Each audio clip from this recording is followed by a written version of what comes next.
Delegations from the foreign ministers of Germany, the United Kingdom and France have arrived in Damascus to initiate talks with Syria's new leadership. Notably, French representatives, as a symbolic gesture, raised their flag in the courtyard of the French embassy for the first time since 2012. The European Union has also expressed readiness to reopen its embassy in Damascus. However, EU High Representative for Foreign Affairs Kaja Kallas emphasized that Brussels will pressure the Syrian leadership to address the presence of Russian military bases in the country. Removing this factor will be a key precondition for beginning full-fledged dialogue between the EU and Syria's new authorities. We can't leave a vacuum in Syria, and we have to avoid the mistakes that we did with Libya, with Afghanistan, and we have to be also there.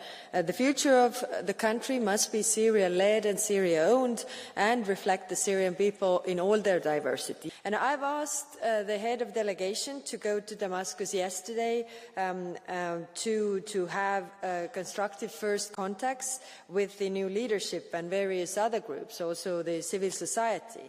And we are ready to reopen our delegation, which is the European Embassy. And we want this to be fully operational again. During Bashar al-Assad's regime, Syria faced numerous international sanctions in response to its brutal suppression of democratic protests in 2011, which sparked a prolonged civil war. With Assad's regime now toppled and the possibility of a democratic government emerging, the EU is considering the gradual lifting of sanctions. Since 2011, our annual Syria conferences have mobilized over 33 billion euros, including 1.7 billion in humanitarian aid, and we must continue this support. We must continue this support with a new focus on reconstruction. This will be a step-for-step approach. And we would need to start a discussion on sanctions reliefs, but this can only happen if real progress on a peaceful transition is seen on the ground. The UN Refugee Agency estimates that up to 1 million Syrian migrants could return to their homeland within 6 months following the fall of Assad's regime. In preparation, the organization is developing a post-transition aid program and urging the international community to strengthen humanitarian assistance for Syria. There is a lot of hope that we can now see the beginning of a new Syria.